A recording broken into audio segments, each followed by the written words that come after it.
अस्सलाम वालेकुम, welcome to क्यूबर code. मैं आपका टीचर शहबाज अलवी। आज के इस लेक्चर के अंदर हम HTML5 के कुछ टॉपिक्स को पढ़ेंगे। उसके बाद CSS3 और एंड पे जावास्क्रिप्ट के बेसिक को देखेंगे। क्योंकि हमारा लेवल 1 है, इसलिए फ़िलहाल हमने HTML CSS के टॉपिक्स को ज़्यादा कवर करना है। और जैसे ही हमारी बेस बन जाएगी देन हम मूव करेंगे जावास्क्रिप्ट के ऊपर। तो हमारा जो प्लान है लेक्चर का वो वैसा ही है जैसे हमने लेक्चर 1 के अंदर किया था कि पार्ट 1 के अंदर हम HTML को कवर करेंगे, पार्ट 2 के अंदर CSS3 को, और पार्ट 2 के अंदर और पार्ट 3 के अंदर जावास्क्रिप्ट। और जो हमारा पार्ट 4 होगा उसमें हम क्या करेंगे, इन तमाम टॉपिक्स को यूज़ करते हुए एक रियल टाइम प्रोजेक्ट बनाएंगे ताकि हमें पता चल सके कि ये जो तमाम CSS की जो प्रॉपर्टीज़ हैं, जो फीचर्स हैं और जो HTML के टैग्स हैं, ये एक्चुअली हम कहाँ पे यूज़ करते हैं। ओके, तो स्टार्ट करते हैं HTML लिंक के साथ। तो मैं जस्ट मूव करता हूँ अपन VS कोड के अंदर। तो लिंक क्या है बेसिकली? लिंक जो है वो मल्टीपल वेब पेजेस को आपस में कनेक्ट करता है। आप डिफरेंट वेबसाइट पे जाते हैं तो वहाँ पे लिंक्स मौजूद होते हैं। जैसे ही आप लिंक पे क्लिक करते हैं तो आप किसी और वेब पेज के ऊपर रीडायरेक्ट कर जाते हैं, मूव कर जाते हैं बेसिकली।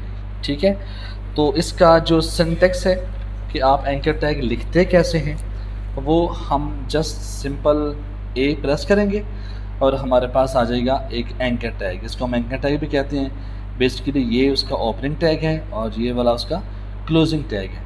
और इस टैग के दरमियान यहाँ पे हम लिख लेते हैं, मिसाल के तौर पे हम यहाँ पे लिखते हैं go to cubic code,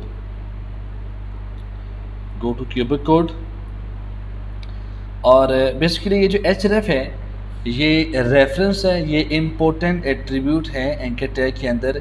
basically ये करता ये है कि इस लिंक का जो डेस्टिनेशन एड्रेस है उसको इंडिकेट करेगा। मिसाल के तौर पे मैं जब इस लिंक पे क्लिक करूँगा तो एक्चुअली मैं कहाँ पे जाऊँगा, तो आपने उस वेबसाइट का या उस पेज का जो एड्रेस है, जो उसका नेम है, वो आपने यहाँ पे मेंशन करना है।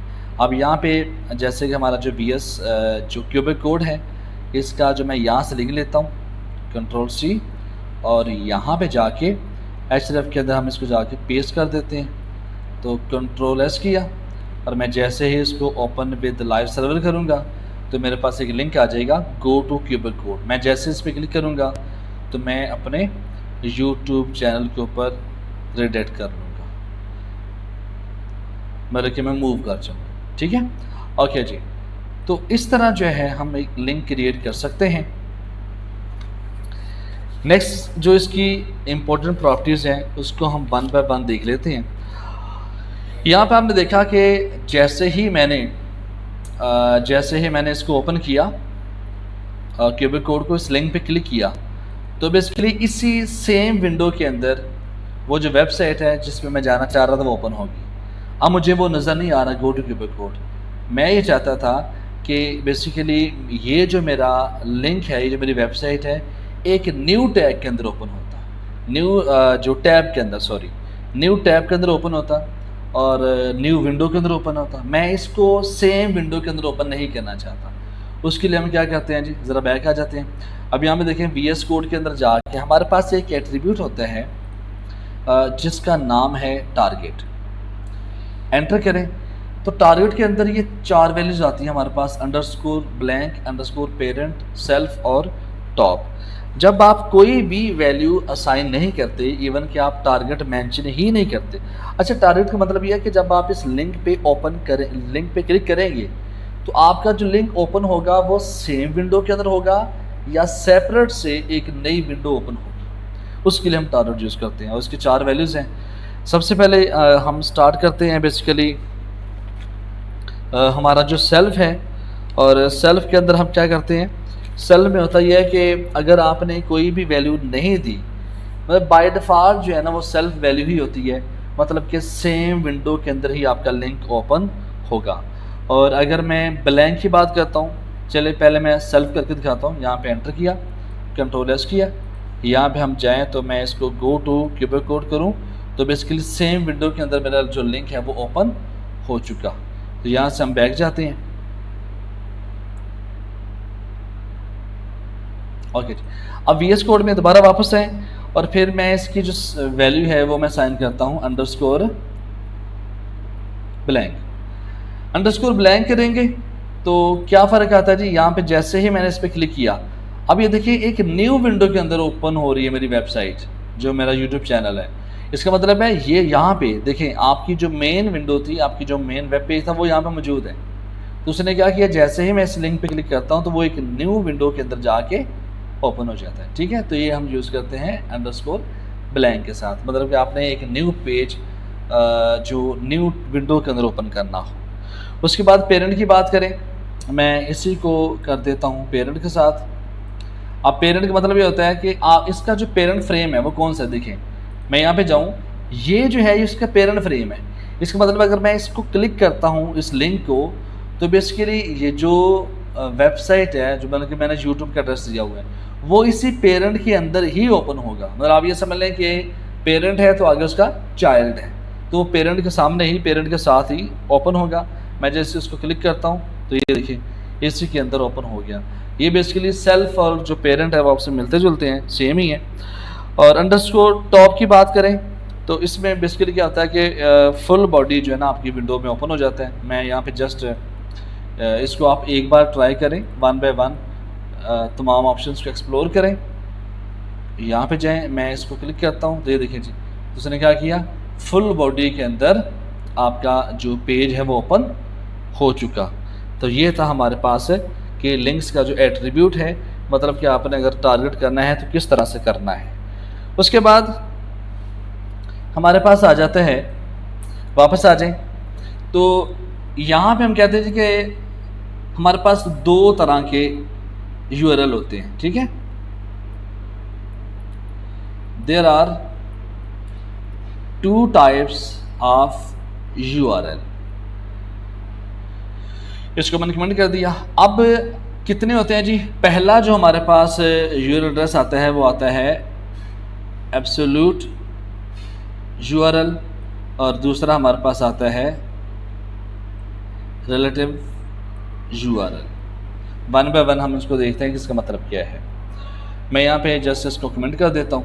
लें जी, अब अगर हम एब्सोल्यूट URL की बात करें, उसमें होता यह है कि अगर मैं एक एंकर टैग यूज़ करता हूँ, बल्कि मैं इसी को देख लेता हूँ,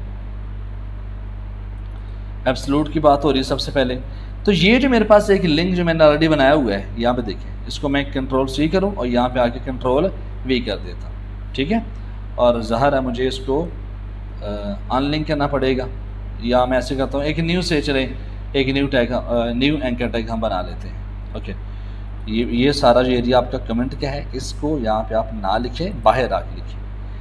अब मैं इसको कॉपी कर लेता हूँ। मैं चाह रहा था कि न्यू लिंक बना लूँ, लेकिन यार इसी को यूज़ कर लेते हैं। Ctrl+C करें और यहाँ पे जाएं और इसको हम Ctrl+V कर लेते हैं। ओके, अच्छा, अब यहाँ पे बेसिकली हमारे पास लिंक आ चुका, और इसमें आप देखें कि कंप्लीट वेब का एड्रेस है। यहाँ पे देखें https://www.youtube.com, फिर आगे / डाल के क्यूबिक कोड का जो यूज़र नेम है, उसके बाद वीडियोज़ हैं बेसिकली।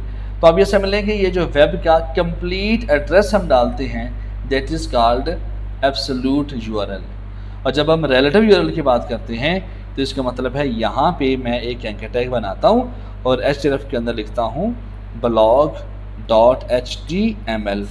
बाय द वे ये ब्लॉग वो है जो हमने लेक्चर 1 के अंदर क्रिएट कर चुके हैं। मैंने जस्ट उसका एड्रेस दिया और यहाँ पर मैं लिखता हूँ जस्ट ब्लॉग पोस्ट। Ctrl+S किया, यहाँ पे जाएं तो मेरे पास दोबारा मैं इसको ओपन विद लाइव सर्वर कर लेता हूँ। तो ये देखें जी, क्या आ रहा है हमारे पास, ये आ रहा है जी ब्लॉग पोस्ट। मैं जैसे ही ब्लॉग पोस्ट पे क्लिक करता हूँ तो मैं एक blog.html पे मूव कर जाता हूँ। ठीक है जी, इस तरह इसका मतलब है ये इसका क्या है, एक रिलेटिव URL है बेसिकली। इसको हम क्या बोलेंगे, रिलेटिव URL। अच्छा, रिलेटिव URL का मतलब ये होता है कि आप लोकल लिंक जो होता है, लोकल लिंक मतलब कि आपकी वेबसाइट के अंदर ही वो पेज है। अब इसको थोड़ा सा और हम इसकी समरी बयान कर देते हैं। देखिए, जब आप एब्सोल्यूट की बात करते हैं तो इसका मतलब है आपका जो लिंक है वो एक्सटर्नल है, बाहर से किसी और वेबसाइट का डाटा है जो आप अपनी वेबसाइट के अंदर शो करने जा रहे हैं, तो आपने उसका लिंक दिया है। और अगर मैं रिलेटिव की बात करूँ तो इसका मतलब है लोकल लिंक है, आपकी वेबसाइट के अंदर ही। देखें मेरी वेबसाइट में ही ये पेज था blog.html, तो मैंने उसका लिंक दे दिया, ऐसे ही मतलब ये लोकल है। लेकिन ये जो है ये क्या है, ये लोकल नहीं है, ये बेसिकली यूट्यूब का लिंक था, तो मैंने वहाँ से कॉपी किया और यहाँ पे आके पेस्ट कर दिया। तो जब आप कंप्लीट HTTPS के साथ लिंक लिखते हैं तो उसको हम कहते हैं एब्सोल्यूट URL, और जब आप विदाउट HTTPS लिखते हैं तो उसको हम क्या बोलते हैं, रिलेटिव या लोकल लिंक। तो आई थिंक आप इसको समझ चुके हैं। नेक्स्ट हमारे पास आता है कि HTML जो लिंक है उसको आप एज ए इमेज लिंक भी यूज़ कर सकते हैं। तो वो आप कैसे यूज़ करेंगे उसको भी हम ज़रा देख लेते हैं।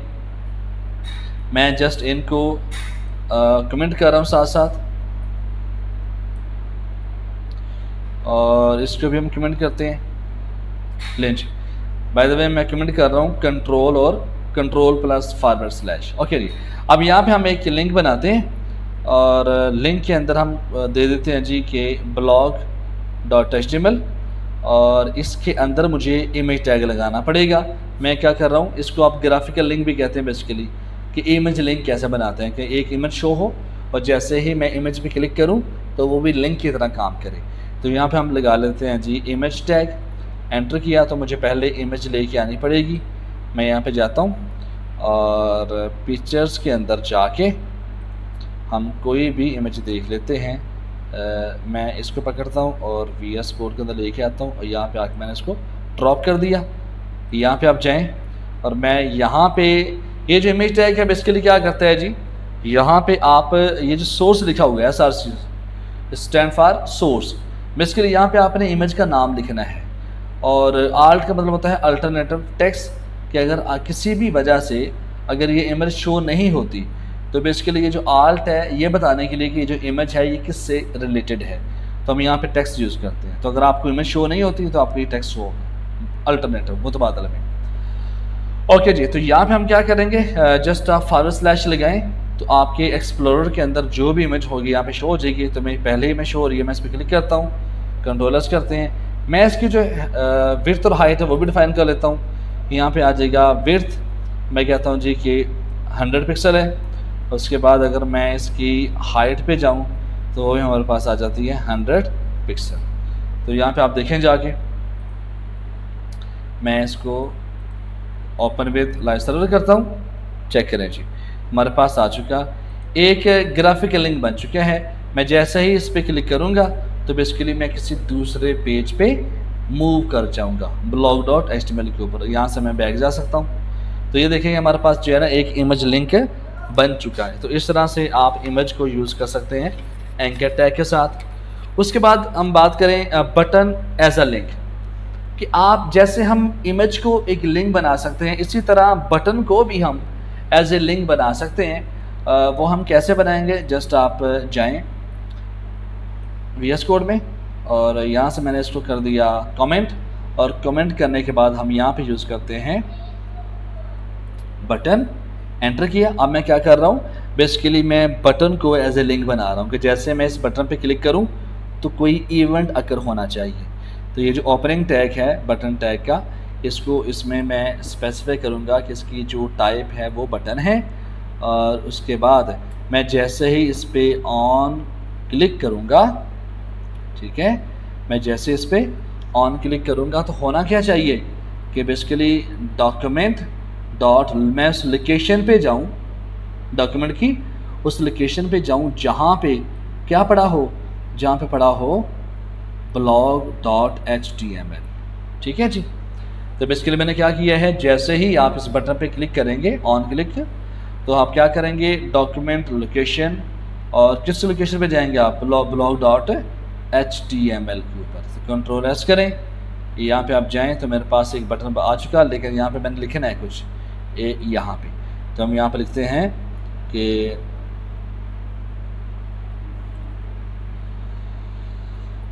बेस्ट पोस्ट, कंट्रोल S किया और यहाँ पे गए तो हमारे पास ये बटन आ चुका। मैं तो जैसे ही मैं इस बटन पे क्लिक करता हूँ तो मैं मूव कर जाऊँगा अपने blog.html के ऊपर। इसका मतलब है जैसे हमने इमेज लिंक बनाया इसी तरह हमने एक बटन लिंक भी बना ली कि जैसे ही मैं इस बटन पे क्लिक करूँगा तो कोई ना कोई इवेंट अकर होगा। आप किसी दूसरे पेज पे मूव कर जाएंगे। अभी देखें, अभी आपका कौन सा पेज है, index.html। मैं जैसे ही ब्लॉग पोस्ट पे क्लिक करता हूँ तो एक्चुअली मैं कहाँ पे चला जाता हूँ, blog.html के ऊपर। ओके जी, तो यहाँ पे जो फर्दर हमारे पास जो चीज़ आती है वो है लिंक टाइटल्स।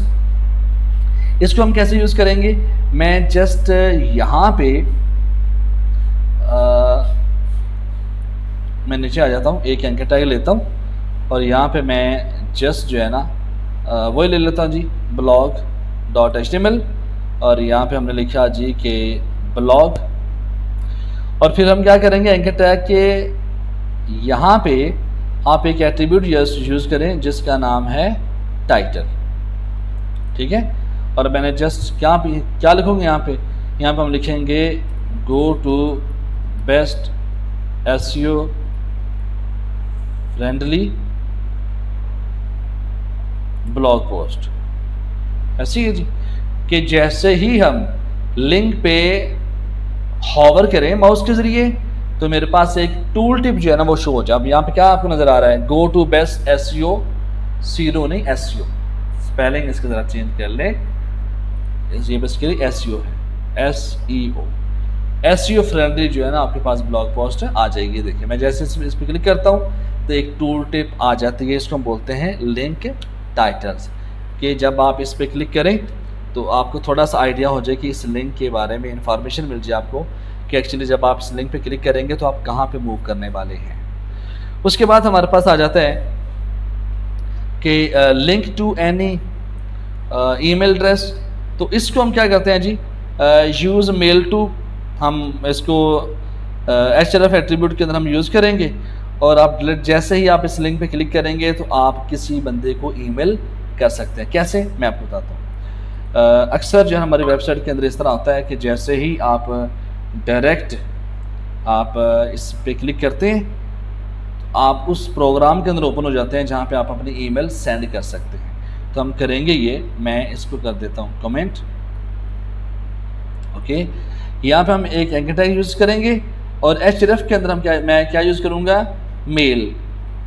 मेल टू, और कॉर्नर लगा के हम क्या लिखेंगे, someone, उसके बाद लिख लें एग्जाम्पल, लिख लें @example.com। तो यहाँ पे हम लिखते हैं जिसके ईमेल, सेंड ईमेल कर देते हैं जी, हम लिख देते हैं सेंड ईमेल। तो जैसे ही मैंने ये लिखा तो मेरे पास क्या आ जाएगा, एक लिंक बन के आ जाएगा। जैसे मैं सेंड ईमेल करता हूँ तो बेसिकली मेरे कंप्यूटर के अंदर जो एक प्रोग्राम है जिसके थ्रू मैं अपनी ईमेल सेंड कर सकता हूँ, ये मेरे पास आ जाएगा। वो मुझसे पूछ रहा है कि आप कौन सा अकाउंट ऐड करना चाह रहे हैं, तो आप क्या करेंगे, यहाँ से जो भी आपका फेवरेट मतलब कि जिससे आप अपनी ईमेल करना चाहते हैं वो आप अकाउंट चूज़ करेंगे और बाकी का प्रोसेस वही है कि आप टू में सब्जेक्ट लिखें, बॉडी में लिखें और आप अपनी ईमेल को सेंड कर सकते हैं। ओके, तो ये हमारे पास आ गया कि कैसे हम जो लिंक को ईमेल एड्रेस के लिए यूज़ कर सकते हैं। और नेक्स्ट हमारे पास जो चीज़ आएगी वो आती है बुक मार्क करना हो। बुक मार्क का मतलब ये है कि यहाँ पे देखें, VS कोड में जाएं और मेरे पास ये जो blog.html है, मैं इसको ओपन विद लाइव सर्वर करता हूँ। तो ये देखें मेरे पास एक कंप्लीट जो है ना वो पोस्ट आ चुकी। अब यहाँ पे हम करना ये चाहते हैं कि मैं इसको एक आईडी देना चाहता हूँ। और आईडी कैसे देंगे, मतलब कि मैं यहाँ पे एक बटन लगाऊंगा और जैसे उसमें मैं क्लिक करूँगा तो मैं टॉप पे जा सकता हूँ, और फिर मैं यहाँ पे अगर एक बटन लगाऊँ तो मैं जैसे इस पर क्लिक करूँगा तो मैं बटन पे जा सकता हूँ। अब इस चीज़ को आपने अचीव कैसे करना है इसको हम देख लेते हैं। मिसाल के तौर पे मैं एंड पे जाता हूँ, बिल्कुल एंड पे, यहाँ पे इधर यहाँ पे जाने के बाद मैं एक डिव यूज़ कर लेता हूँ और उसके अंदर जो आईडी है वो हम यूज़ कर लेते हैं कोई भी, आप इसको कह लें कि बॉटम, ठीक है। अच्छा, अब ये हमारे पास बॉटम आईडी है और यहाँ पे मैं एक और आईडी बना लेता हूँ, यहाँ पे डिव, और इसके स्टार्ट में हम बना लेते हैं जी आईडी इज़ इक्वल है, इसको आप क्या लें टॉप, ठीक है जी। अब मैं करना क्या चाह रहा हूँ, मैं यहाँ पे एक बॉटम बनाता हूँ, यहाँ पे एक हम लिंक बनाते हैं और HTML में हम क्या लिखते हैं, यहाँ पे हम लिखेंगे हैश और आ जाएगा टॉप, और मैं यहाँ पे लिख देता हूँ गो टू द टॉप, कि मैं टॉप पे जाना चाहता हूँ। कंट्रोल+, करें, यहाँ पे देखें ज़रा क्या चीज़ आ रही है, ये चेक करें, हमारे पास क्या आ गया, एक लिंक आ गया। अब बेसिकली मैं क्या हूँ, अभी मैं बॉटम में हूँ, तो अगर मैं बिल्कुल ऊपर जाना चाहता हूँ तो मैं जस्ट क्या करूँगा, मैं इस लिंक पे क्लिक करूँगा तो मैं टॉप पे चला जाऊँ। ये देखें, ये URL एड्रेस के अंदर भी आपको शो हो रहा है हैश टॉप। इसी तरह हम क्या करेंगे, यहाँ पे जाके एक लिंक बना लेते हैं। इधर भी मैं यहाँ पे लिंक बनाता हूँ एंकर टैग के साथ, और HTML में मैं क्या लिखूँगा, यहाँ पे आ जाएगा हैश बॉटम, BOTTO बॉटम, और यहाँ पे हम क्या लिखेंगे, यहाँ पे लिखेंगे go to the bottom. Control+ किया। अब देखें जी, हम इसको क्या कहते हैं, इसको कहते ही हैं बेसिकली कि HTML बुकमार्क। तो हम क्या करेंगे, अब देखें, गो टू बॉटम पे क्लिक करें तो मैं बॉटम में चला जाता हूँ, मैं जैसे ही गो टू टॉप करेंगे तो मैं टॉप पे चला जाता हूँ। हम ये यूज़ क्यों करते हैं, बेसिकली जब आपका जो आपका वेब पेज है काफ़ी लेंथी हो, बहुत ज़्यादा कंटेंट हो, तो बजाय इसके कि आप माउस से स्क्रॉल करके ऊपर नीचे जाएं, तो आप क्या करें, इस तरह से लिंक क्रिएट कर सकते हैं, एक HTML लिंक बुक मार्क जो है ना वो क्रिएट कर सकते हैं। तो ये था जी हमारा पोर्शन था HTML लिंक से रिलेटेड, और इसके बाद हम CSS पे भी आएंगे, लेकिन अभी के लिए चूँकि ये हमारा पार्ट 1 है, और पार्ट 1 के अंदर हम बेसिकली कर रहे हैं आपके HTML की चीज़ें, HTML के टॉपिक्स। और नेक्स्ट जो हमारी चीज़ आती है, हमारा जो टॉपिक आता है बेसिकली वो आता है HTML लिस्ट। अब यहाँ पे देखें स्लाइड के अंदर जाके, HTML लिंक्स को हम दे चुके हैं, उसके बाद आता है HTML लिस्ट। तो मूव करते हैं अपने VS कोड की तरफ, और यहाँ पे जाके अगर हम थोड़ा सा एक न्यू फाइल क्रिएट कर लेते हैं ताकि आप परेशान ना हो कोड को देख के, यहाँ पे जाके हम लिखते हैं जी कि list.html। यहाँ पे मैं कोड ले आता हूँ, लें जी। अब HTML के अंदर दो तरह की लिस्ट है बेसिकली, एक अनऑर्डर लिस्ट है और एक ऑर्डर लिस्ट है, और तीसरी जो है वो डिस्क्रिप्शन लिस्ट है। मेनली दो तरह की है, लेकिन जो तीसरी लिस्ट है वो भी मैं आपके साथ शेयर कर देता हूँ, जिसको हम बोलते हैं डिस्क्रिप्शन लिस्ट। तो सबसे पहले हम देखते हैं कि ऑर्डर लिस्ट कौन सी होती है। ऑर्डर लिस्ट बनाने के लिए जस्ट आप क्या करेंगे, OL लिखें, ओपनिंग और क्लोजिंग टैग, और उसके अंदर क्या आ जाएगा हमारे पास LI लिस्ट आइटम्स। तो आपको जितने चाहिए लिस्ट आइटम्स आप बना लें। यहाँ पे दोबारा LI पे क्लिक करें, उसके बाद फिर आप दोबारा LI पे क्लिक करें, तो हमारे पास एक लिस्ट के अंदर 3 आइटम्स आ जाएंगे। तो यहाँ पे मैं लिखूँ कि आइटम 1, आइटम 2, और यहाँ पे आ जाता है आइटम 3। कंट्रोल+S करें, यहाँ पे जाके ओपन विद लाइव सर्वर करें, तो मेरे पास ये लिस्ट आ चुकी है। ये एक ऑर्डर लिस्ट है बेसिकली, ठीक है। और एब्रिविएशन के ज़रिए आपको अगर लिस्ट क्रिएट करनी हो तो हम कैसे करते हैं, बड़ा ही आसान है। आपको OL और LI अलग अलग लिखने की ज़रूरत नहीं है। क्या करें, अब आपको शॉर्टकट बताने लगा हूँ कि हम लिस्ट कैसे क्रिएट करते हैं। हम जस्ट लिखेंगे OL, उसके बाद ग्रेटर देन का साइन लगाएंगे, उसके बाद आप LI। अब आप कितने LI लेके आना चाहते हैं ऑर्डर लिस्ट के अंदर, मैं 5 लेके आना चाहता हूँ, तो मैं शिफ्ट प्रेस करूँगा और यहाँ पे स्टेरिक्स का साइन आ जाएगा, फिर मैं 5 लिखूँगा। इसका मतलब है OL के अंदर 5 LI आएंगे। LI stand for list items. उसके बाद मैं कंटेंट भी लिखना चाहता हूँ, तो मैं क्या करूँगा, ओपनिंग और कर्ली ब्रैकेट लिखूँगा, यहाँ पे हम लिखेंगे आइटम नंबर इज़, आगे मैं यूज़ कर देता हूँ डॉलर का साइन, एंटर किया, तो ये देखें जी हमारे पास एक ऑर्डर लिस्ट आ चुकी। और लिस्ट आइटम कितने हैं जी, 5 है। Item number is 1 2 3 4 5। कंट्रोल+S करें और ओपन करें, ये देखें जी ये हमारे पास है ऑर्डर लिस्ट आ चुकी है। Why we call it order list, क्योंकि इसके अंदर एक सीक्वेंस होती है। यहाँ पे देखिए 1 2 3 4 5, यहाँ पे एक सीक्वेंस नंबर आ रहा है जिसको हम कहते हैं कि हमारी जो लिस्ट है वो एक सीक्वेंस के अंदर है, वो एक ऑर्डर के अंदर है। इसी तरह हम अनऑर्डर लिस्ट भी बना सकते हैं। अनऑर्डर लिस्ट कैसे बनाएंगे? जस्ट आप यूएल लिखें और फॉरवर्ड स्लैश, उसके बाद एल आई। कितने एल आई चाहिए आपको? मुझे चाहिए 6, तो मैं इसको मल्टीप्लाई करवा दूंगा 6 के साथ, और उसमें कंटेंट भी आपको चाहिए, तो मैं यहाँ पे ओपनिंग और क्लोजिंग कर्ली ब्रैकेट लगा के हम लिखते हैं आइटम नंबर इज़, फिर डॉलर का साइन, एंटर किया, ले जी।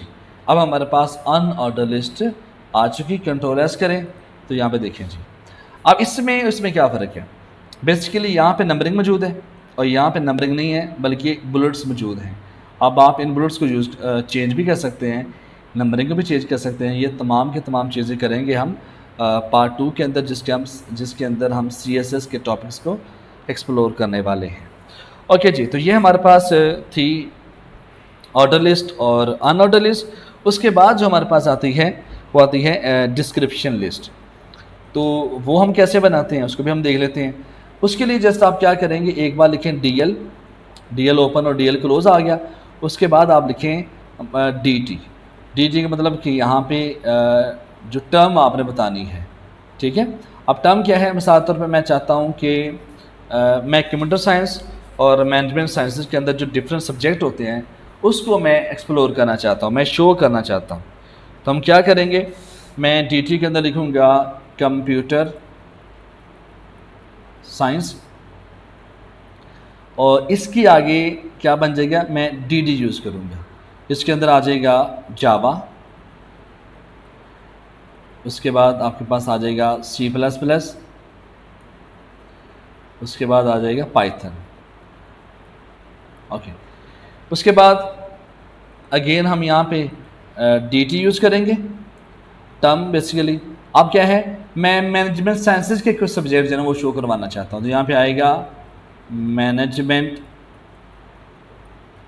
साइंसेस, और इसके अंदर क्या क्या सब्जेक्ट आते हैं, मैं डिस्क्रिप्शन DD से करूँगा जी, ठीक है। यहाँ पे आता है अकाउंटिंग, उसके बाद आता है दोबारा DD के साथ इकोनॉमिक्स, DD के साथ ई-कॉमर्स। कंट्रोलर्स करें तो ब्राउज़र को ओपन करें तो ये देखें जी, हमारे पास एक डिस्क्रिप्शन लिस्ट बन चुकी है कि कंप्यूटर साइंस के अंदर ये कोर्सेज हैं और मैनेजमेंट साइंसेस के अंदर ये कोर्सेज मौजूद हैं। ओके जी, तो ये थी बेसिकली HTML की लिस्ट। अच्छा, अभी तो हम वेबसाइट के अंदर इस तरह से हम लिस्ट क्रिएट कर सकते हैं कि ये हमारे पास एक ऑर्डर लिस्ट है, ये अनऑर्डर लिस्ट है, और ये हमारे पास एक डिस्क्रिप्शन लिस्ट है। बेसिकली हम इस लिस्ट को, अनऑर्डर को या ऑर्डर लिस्ट को, हम मेन्यू बार बनाने के लिए भी यूज़ करते हैं। तो जब ये हमारे 3 पार्ट कंप्लीट हो जाएंगे, पार्ट 1, पार्ट 2, पार्ट 3, उसके बाद हम क्या करेंगे कि रियल टाइम प्रोजेक्ट बनाएंगे, और उसमें मैं आपको सिखाऊंगा कि ये जो UL टैग है या OL टैग है, इसको आप मेन्यू बार बनाने के लिए कैसे यूज़ करते हैं, ठीक है। तो अमलन इसका जो प्रैक्टिकल करेंगे। अभी फ़िलहाल तो ये तो बड़ा आसान चीज़ है, अंडरस्टूड है सर। आपको नाम से ज़ाहिर हो रहा था कि बेसिकली ऑर्डर लिस्ट के अंदर ज़ाहिर है चीज़ें ऑर्डर के अंदर होंगी, और अगर हम अनऑर्डर की बात करें तो उसके अंदर चीज़ें जो है ना वो रैंडमली आएंगी। ओके जी, ओके। तो बेसिकली यहाँ पे आपको आइडिया हो चुका है कि ये ऑर्डर लिस्ट है, ये अनऑर्डर है, और ये आपके पास डिस्क्रिप्शन है। तो आई थिंक आपको इसकी समझ आ गई है। नेक्स्ट हम मूव करते हैं, हमारे पास जो नेक्स्ट टॉपिक है उसको हम देख लेते हैं। वो हमारे पास आता है जी इनलाइन और ब्लॉक एलिमेंट। ओके, ये बहुत ज़्यादा इम्पोर्टेंट है, इसको आपने बहुत गौर से और ध्यान से सुनना है। उसकी वजह यह है कि जब आपने नेक्स्ट मूव करना है, जब हमने बड़े बड़े प्रोजेक्ट्स क्रिएट करने हैं, तो उसके अंदर इन ब्लॉक एलिमेंट का या इनलाइन एलिमेंट का बहुत ज़्यादा इस्तेमाल है। इससे पहले हम जो अभी तक बार बार यूज़ करते आ रहे हैं, मैं जस्ट यहाँ पे एक और फाइल क्रिएट कर लेता हूँ। यहाँ पे आता है जी इनलाइन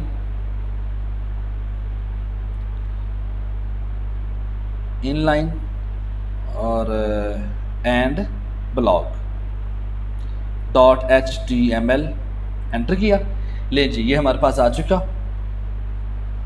और यहाँ पे सबसे पहले इनलाइन और ब्लॉक एलिमेंट से पहले हम यूज़ करते आ रहे हैं HTML div टैग। मैं जैसे ही ये div लिखता हूँ तो मेरे पास ओपनिंग और क्लोजिंग टैग आ जाता है। div एलिमेंट बेसिकली यूज़ किया जाता है एज ए कंटेनर बाकी तमाम एलिमेंट्स के लिए। मिसाल के तौर पे अगर मैंने अपनी वेबसाइट के अंदर मैं एक div लेता हूँ और इसी के अंदर मैंने h1 यूज़ करना है और इसी के अंदर मैंने एक h3 का टैग यूज़ करना है, इसी के अंदर मैंने एक पैराग्राफ यूज़ करना है। ठीक है, इसका मतलब है कि ये जो div टैग है ये एक कंटेनर की तरह काम करता है जिसके अंदर हम बाकी के जो तमाम एलिमेंट्स हैं वो हम स्टोर करते हैं, प्लेस करते हैं। ठीक है, इसके अंदर आएंगे। ओके, तो बेसिकली जो div टैग है वो भी एक ब्लॉक एलिमेंट है और ये ब्लॉक का मतलब क्या है, ब्लॉक का या इनलाइन का, इसको ज़रा हम तफसील से जानते हैं। ओके जी, तो अब आपको इस चीज़ का आइडिया हो गया है कि div हम क्यों यूज़ करते हैं। अब यहाँ पे देखें, थोड़ा सा मैं आपको बता दूँ। ये जो आपका वेब पेज है ना, ये वाला, इस वेब पेज को डिवाइड करने के लिए, इसकी डिवीजन करने के लिए हम div यूज़ करते हैं।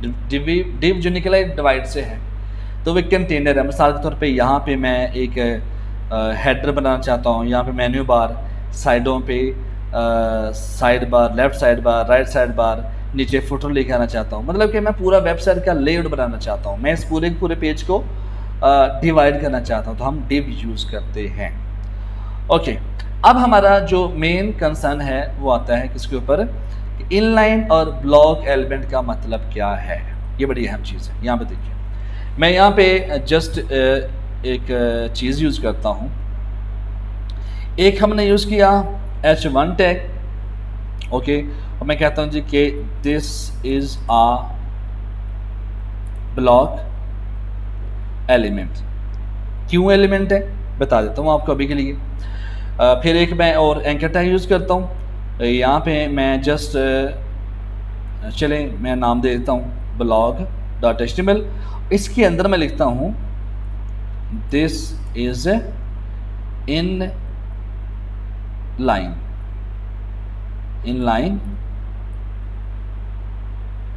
एलिमेंट। कंट्रोलर्स करें।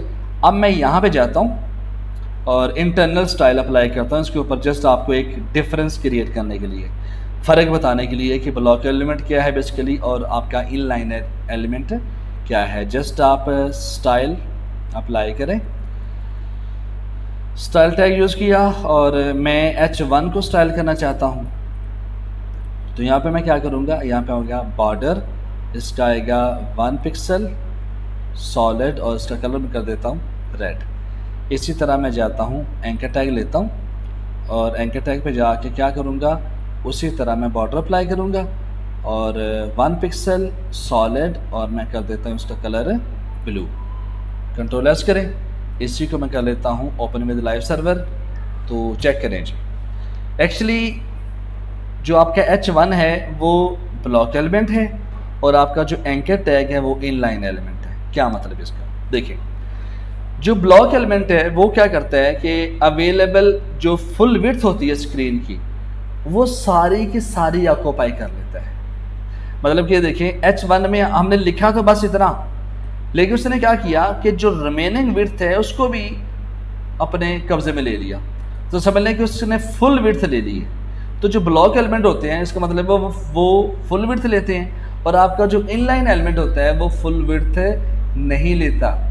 मतलब कि एक ही लाइन के अंदर मल्टीपल इनलाइन एलिमेंट हो सकते हैं। अब होगा ये कि इनलाइन एलिमेंट कितनी जगह लेगा, ये उतनी ही जगह लेगा जितना कि आपने इसके अंदर कंटेंट लिखा है। ये वाला दिस इज़ इनलाइन एलिमेंट। अगर मैं इसको थोड़ा सा बढ़ा देता हूँ या मैं इसको मैं कम कर देता हूँ, यहाँ पर लिख देता हूँ दिस, इसका मतलब है इसके अंदर कंटेंट कम हो चुका। तो अब यहाँ पे हम जाएंगे तो ये देखिए ये सिर्फ उतनी ही जगह लेगा जितना कि इसका कंटेंट है, लेकिन यहाँ पे देखें इसका कंटेंट तो कम है लेकिन इसने क्या किया है, पूरी की पूरी जो विड्थ है वो ऑक्यूपाई कर ली बेसिकली। तो अब यहाँ पे इसकी जो लिस्ट है वो आपको देखनी पड़ेगी कि ब्लॉक एलिमेंट कौन से हैं और इनलाइन एलिमेंट कौन से हैं। और अगर हम थोड़ा सा ब्लॉक एलिमेंट को देख लें कि जो ब्लॉक लेवल एलिमेंट है वो हमेशा न्यू लाइन से स्टार्ट होता है बेसिकली, हमेशा न्यू लाइन से स्टार्ट होगा। मिसाल के तौर पे अगर मैं यहाँ पे एक और टैग यूज़ कर लूँ जिसको मैं क्या देता हूँ, ये H3 है, और इसको मैं क्या देता हूँ कि this is a block element. Control S करें और एंटर। यहाँ पे जाकर मैं कर देता हूँ H3। इसका भी हम बॉर्डर अप्लाई कर देते हैं। बॉर्डर आ जाएगा 1 पिक्सल सॉलिड और आ जाता है ब्लैक लेंज। कंट्रोल एस करें, यहाँ पे जाएं तो हमारे पास है, ये देखें एक न्यू से ब्लॉक एलिमेंट आ चुका। तो आई थिंक आपको समझ आ गई है कि ब्लॉक एलिमेंट में क्या फ़र्क है और इन लाइन एलिमेंट के अंदर क्या फ़र्क है। मैं जस्ट एक दफ़ा रिकॉल कर दूँ कि ब्लॉक एलिमेंट का मतलब ये है कि आपका कंटेंट जितना मर्जी हो, ये जो ब्लॉक एलिमेंट है ये फुल विड्थ लेता है, पूरी की पूरी विड्थ लेगा। लेकिन जो इनलाइन एलिमेंट है वो पूरी की पूरी विड्थ नहीं लेगा, ये उतनी ही विड्थ लेगा जितना कि आपने इसके अंदर कंटेंट लिखा है। अब यहाँ पे मैं दिस की जगह पे थोड़ा सा चेंज कर देता हूँ जी, कि go to blog post. Control S करें। अब देखिए मैंने थोड़ा सा ज़्यादा लिख दिया इसके अंदर, तो मैं यहाँ पे जाऊँगा तो एक्चुअली उसका जो लिंक है, उसका जो साइज़ है वो भी ज़्यादा हो चुका। ठीक है, तो ये आपको आइडिया हो गया। अच्छा, अब यहाँ पे बेसिकली अब रटा लगाने की ज़रूरत नहीं है कि कौन से ब्लॉक एलिमेंट हैं और कौन से इनलाइन एलिमेंट हैं। अगर मैं थोड़ा सा आपको गाइड कर दूँ, यहाँ पे अगर हम जाएँ W3 स्कूल,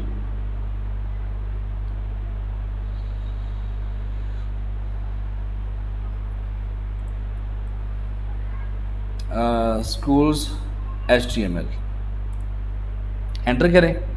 एक्चुअली हमें नेट को ऑन करना पड़ेगा। Let me on the net. तो जस्ट आप एक बार मैं आपको दिखाना चाहता हूं कि ब्लॉक एलिमेंट कौन से हैं और इनलाइन एलिमेंट हैं कौन से हैं। हमने रटा नहीं लगाना, ये with the passage of time आप समझ जाएं कि ये कौन कौन से एलिमेंट होते हैं। लेकिन कुछ टैग ऐसे हैं जो कॉमन हम यूज़ करते हैं, हमने बहुत ज़्यादा यूज़ करना है, तो ज़ाहिर है उनके बारे में आपको आइडिया होना चाहिए कि वो आपके ब्लॉक एलिमेंट है या इनलाइन एलिमेंट है। मैं इस पर क्लिक करता हूँ, मैं HTML के अंदर जाके यहाँ पे हमारे पास आएगा HTML block and inline element. यहाँ पे आप क्लिक करें तो यहाँ पे एक लिस्ट उसने दे दी, ये चेक करें जी। Here are the block level elements. ये जितने भी एलिमेंट्स हैं ये सारे के सारे ये ब्लॉक लेवल के एलिमेंट्स हैं। एड्रेसेस के अंदर एड्रेस आता है, आर्टिकल है, असाइड है, और कैनवस है, DT है, डिव है। बस ये देखिए हम यूज़ करते हैं बहुत ज़्यादा डिव। H1 से लेके H6 तक जितने भी टैग्स हैं ये ब्लॉक लेवल एलिमेंट है बेसिकली। हेडर भी एक ब्लॉक लेवल एलिमेंट है, OL है, फॉर्म है, UL है, टेफुट है, टेबल है, LI है, HR है, DT है, सेक्शन है। ये तमाम के तमाम जो एलिमेंट हैं ये ब्लॉक लेवल एलिमेंट है। उसके बाद अगर हम इनलाइन एलिमेंट की बात करें तो ये उसकी लिस्ट उसने बताई है आपको। एंकर टैग हम बहुत ज़्यादा यूज़ करते हैं, ये हमारे पास एक इनलाइन एलिमेंट है। हम इमेज टैग यूज़ करते हैं, ये भी हमारे पास इनलाइन एलिमेंट है। उसके बाद बटन हम यूज़ करते हैं, ये भी इनलाइन एलिमेंट है। उसके बाद इमेज है, आई है टैग के लिए, ठीक है, साइट है, लेबल है, समाल है, वार, स्पैन भी हम यूज़ करते हैं इनलाइन एलिमेंट के लिए। तो बेसिकली आप जस्ट यहाँ पे जाके एक दफ़ा रीड कर सकते हैं कि हमारे पास ब्लॉक लेवल के एलिमेंट कौन से हैं और इनलाइन लेवल के एलिमेंट्स कौन से हैं। रट्टा हरगिज़ नहीं लगाना, जस्ट आप एक बार इनको देखें और उसके बाद जब आप मज़ीद डेवलपमेंट करेंगे तो वक्त के साथ साथ आप ये चीज़ें समझ जाएंगे। उसके बाद हमारे पास last but not the least, मैं इस चीज़ को ये ज़ाहिर हम काफ़ी बार कर चुके हैं, लेकिन एक बार स्पेशल तौर पे अगर हम इसको कर लें कि इमेज हम कैसे यूज़ करते हैं। यहाँ पे हम एक न्यू फाइल क्रिएट करते हैं और इमेज image.html लें जी। अब यहाँ पे हम आते हैं जी कि इमेज आपने कैसे यूज़ करनी है। जस्ट आप img लिखें और हमारे पास टैग आ जाता है जी। ये इनलाइन एलिमेंट है और इसके अंदर दो एट्रीब्यूट हैं। पहला जो एट्रीब्यूट है वो है SRC। SRC stand for source और ALT का मतलब है अल्टरनेटिव। अगर हम SRC की बात करें इसका मतलब ये है कि आप जो इमेज डिस्प्ले करना चाहते हैं अपनी वेबसाइट के अंदर उसका एड्रेस, मतलब कि उसका नाम यहाँ पे आप मेंशन करें। मिसाल के तौर पे मैं यहाँ पे एक फ़ोल्डर क्रिएट कर लेता हूँ और उस फोल्डर का नाम रख लेता हूँ इमेजेस के नाम से, और मैं ये जो इमेज है मैं इसको फोल्डर के अंदर ले जाता हूँ। ठीक है, मूव कर दिया। अब मैं क्या करूँगा, अगर इसके अंदर मैं उस इमेज को शो करना चाहता हूँ तो सबसे पहले क्या करना पड़ेगा, मैं जैसे ही फॉरवर्ड स्लैश लगाऊंगा तो एक्चुअली होता ही है कि एक्सप्लोरर के अंदर जितने भी फाइल्स मौजूद हैं मेरे पास, चाहे वो इमेजेस हैं, चाहे वो CSS की फ़ाइल हैं, चाहे वो HTML की फ़ाइल हैं, तो हमारे पास यहाँ पे इंटेलिजेंस के अंदर शो हो रही होती है। तो मैं क्या करता हूँ, ये जो मेरे पास जो इमेजेस का फोल्डर है मैं इस पर क्लिक करूँगा। अब इस फोल्डर के अंदर सिर्फ एक ही इमेज है, तो मैं इस पर क्लिक करूँगा तो ये मुझे इमेज सेट हो चुकी। अब आल्ट का मतलब ये है कि मैं जस्ट इस इमेज के बारे में बताता हूँ कि इमेज किस चीज़ की है। अगर वेबसाइट के ऊपर अगर हम ये इमेज लगा रहे हैं, मिसाल के तौर पे मैं कहता हूँ ये लोगो है, ठीक है, लोगो नहीं है, अगर मैं वैसे जस्ट मिसाल दे रहा हूँ आपको, तो कंट्रोल एस करेंगे, मैं इसको ओपन विद लाइव सर्वर करता हूँ तो मेरे पास जो है ना वो इमेज आ चुकी। इमेज बेहतरीन है और अला क्वालिटी की है, लेकिन इसका साइज़ बहुत बड़ा है।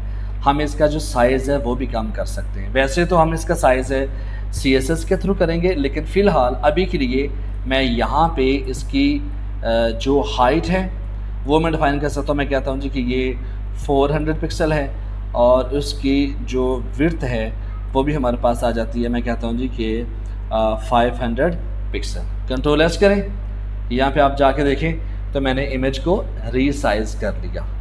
ओके जी। और उसके बाद फिर अगर ये किसी वजह से मैं इसका थोड़ा सा नाम इसका गलत कर देता हूँ, मैं कंट्रोल एस करता हूँ, अभी इसका जो नाम है वो करेक्ट नहीं है, तो मैं जैसे इधर जाऊँगा अब वो इमेज शो नहीं होगी, बल्कि उसकी जगह पर क्या शो होगा, लोगो। अब ये क्यों हम लिखते हैं, वजह ये है, जब आप इमेजेस या अपनी वेबसाइट का लोगो लगाते हैं तो due to slow internet sometime आपकी वेबसाइट लोड नहीं हो पाती, उसके अंदर जितने इमेजेस हैं या जो लोगो हैं वो लोड नहीं हो पाते। तो आपका जो क्लाइंट है, जो आपका कस्टमर है, जो आपका व्यूवर्स है, वो जस्ट इसको देख सकता है कि जो इमेज है किस बारे में है।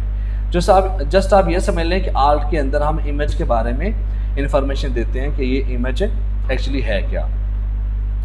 तो ये हमारे पास आ जाता है एक इमेज टैग, और इसके अंदर हमने आल्ट एट्रीब्यूट को देख लिया और उसके बाद हमने देख लिया कि SRC एट्रीब्यूट क्या है, वो भी हमने अच्छी तरह देख लिया। और उसके बाद नेक्स्ट जो हमारे पास आ जाती है, अच्छा ये जो आल्ट है इसका एक और भी पर्पज़ है इसका। ये जो डिसेबल लोग होते हैं जिनको जो इसको रीड नहीं कर सकते, तो ये बेसिकली ये स्क्रीन रीडर के लिए बड़ा हेल्पफुल होता है। स्क्रीन रीडर क्या होता है, एक सॉफ्टवेयर प्रोग्राम है जिसके ज़रिए आप HTML का कोड रीड कर सकते हैं। तो इससे फिर जो यूज़र है वो इसके कंटेंट को लिसन कर सकता है, मतलब यहाँ पे जो लिखा होगा तो वो जो डिसेबल पर्सन है वो उसको लिसन कर सकता है। खैर ये मैंने बता दिया बेसिकली कि इसका इस्तेमाल क्या है, SRC का और आल्ट का। तो ये हमारे पास इमेज है और इसके साथ मज़ीद भी हम बहुत कुछ करेंगे, लेकिन वो हम करेंगे CSS के अंदर। अभी के लिए हमारा जो HTML का पार्ट था वो हमने कंप्लीट कर लिया। यहाँ पे अगर हम देख लें कि HTML लिंक्स को हमने देख लिया कि हमारे पास हाइपरलिंक्स होते हैं। हाइपरलिंक्स क्या हैं कि जस्ट दो पेजेस को आपस में लिंक करने के लिए।